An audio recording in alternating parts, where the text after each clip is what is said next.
Imagine waking up one morning and no one on Earth remembers how to make fire. Not your fire, everyone's. That's not fiction. It actually happened. Around 10,000 years ago, rising seas cut Tasmania off from mainland Australia. About 4,000 people were left stranded, alone on an island the size of Ireland, with zero contact with the outside world for the next 10 millennia. When European explorers finally arrived, they found something strange. The Tasmanians couldn't make fire. They carried it instead, tending it constantly, moving embers from camp to camp, because if it ever went out, they had no way to start a new one. Their ancestors knew how to make fire. Every human population that first reached Australia possessed that knowledge. Somewhere across 10,000 isolated years, an entire island quietly lost it. And it wasn't just fire. Archaeologist Rhys Jones spent decades studying the Tasmanian record and found an entire list of vanished technologies. Bone tools, gone. Specialized fishing, gone. Despite living surrounded by ocean, Tasmanians stopped eating fish almost entirely. Jones called it the slow strangulation of the mind. Here's the twist. This wasn't stupidity. Individual Tasmanians were exactly as capable as anyone else on the planet. The problem wasn't in their heads. It was in the size of the group holding the knowledge. Anthropologist Joseph Henrich made Tasmania a central case study in his research. Complex skills, he argues, don't live inside one brilliant person. They live inside a population, passed down, refined, occasionally forgotten, and relearned across generations.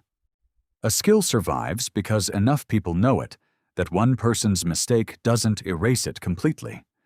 Shrink the population enough, and the math turns against you. Fewer teachers. Fewer chances to catch a broken link before it snaps. Given enough isolated time, skills don't just get rare. They vanish, and often nobody notices the exact moment it happens. A study led by archaeologist Adam Powell backs this up. Larger, interconnected populations tended to maintain or improve their technology over time. Smaller, isolated ones were far more likely to lose complexity, sometimes reverting to tools their ancestors had already surpassed. Think about what that means for you. You probably imagine knowledge as something that lives inside individuals. But so much of what you rely on doesn't. Nobody alive knows how to build a smartphone entirely alone, from mining the materials to writing every line of code. That knowledge exists only across an enormous, interconnected population of specialists.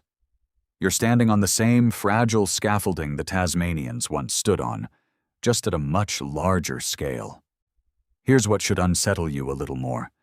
You live in the most connected era in human history, billions of minds instantly reachable.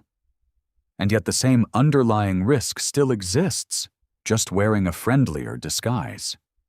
When fewer people understand how something actually works because a system or a machine quietly handles it instead, you get a modern, softer version of the same vulnerability.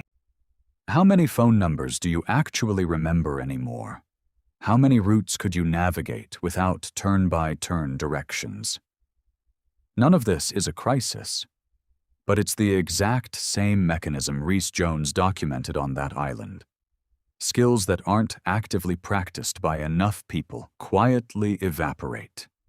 Convenience can function a lot like isolation. There's something almost beautiful hidden in this, though. It reframes what culture actually is. Not a monument you're simply handed and can never lose. Culture is closer to fire itself, something that has to be carried, tended, kept burning through deliberate effort, because the moment enough people stop tending it, it goes out. So think again about that island, about people who carried fire from camp to camp because a single mistake meant losing it forever.